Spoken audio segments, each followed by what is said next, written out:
વડોદરા શહેરમાં ચોમાસા દરમિયાન સર્જાતા ખાડાઓની સમસ્યાના કાયમી ઉકેલ માટે મહાનગરપાલિકા એક્શન મોડમાં આવી છે।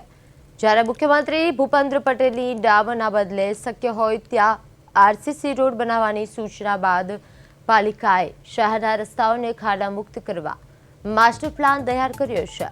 પાલિકા દ્વારા અંદાજે 25 કિલોમીટરની લંબાઈ ધરાવતા 26 મુખ્ય માર્ગોને આરસીસીમાં પરિવર્તિત કરવાનો નિર્ણય લેવામાં આવ્યો છે। સમગ્ર પ્રોજેક્ટ પાછળ અંદાજે 300 કરોડ રૂપિયાનો ખર્ચ થવાનો અંદાજ છે। જે રસ્તાઓ નીચે પાણી, ડ્રેનેજ કે અન્ય યુટિલિટી લાઇનો નહીં હોય ત્યાં આરસીસી રોડ બનાવાશે।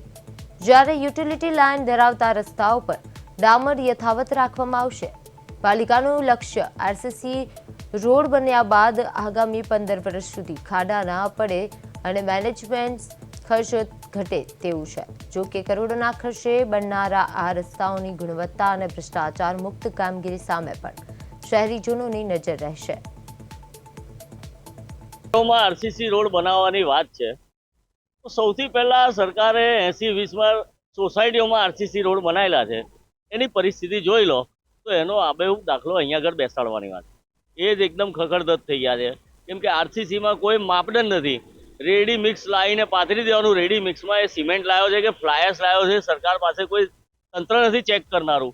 સરકારે બાંધેલા આ જ આરસીસીના માધવનગર જેવા મકાનો 10 વર્ષમાં પડી ગયા છે કે કિશનવાડીના 90 ટાવરોની આજે બદતર હાલત જુઓ તમે। તો આરસીસી વર્ગ આ ગુજરાત સરકાર ભ્રષ્ટાચારનું મુખ્ય બિંદુ બનાવીને વાપરવા માટે લાગતા છે।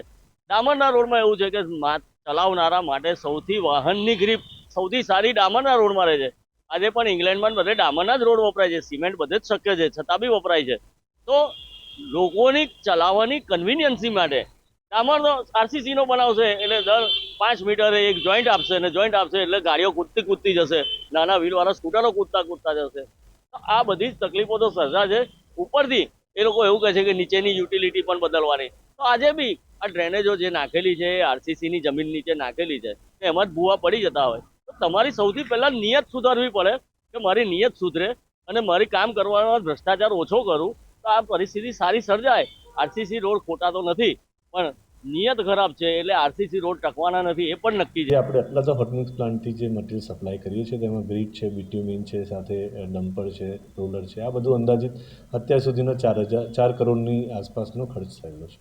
આગામી આયોજન પરમેનન્ટ સોલ્યુશન આગામી આયોજન માટે વડોદરા મહાનગરપાલિકા એ આ વર્ષે નવીન 4 જે ઝોન છે એના માટે પ્રાઇવેટ કોન્ટ્રાક્ટરોના પ્લાન્ટ શરૂ કરાવવાના છે, એમને ઇજારા આપવાના છે કે જેથી હાલમાં એક પ્લાન્ટથી જે આપણે મટીરિયલ સપ્લાય કરીએ છીએ એની જગ્યાએ અન્ય 4 પ્લાન્ટોથી પણ મટીરિયલ સપ્લાય થશે, વધુ માત્રામાં મટીરિયલ સપ્લાય થશે એટલે જે કામગીરી છે તે પણ મલ્ટીપ્લાય બાય 5 એટલે 5 ગણીની એની સ્પીડ વધશે।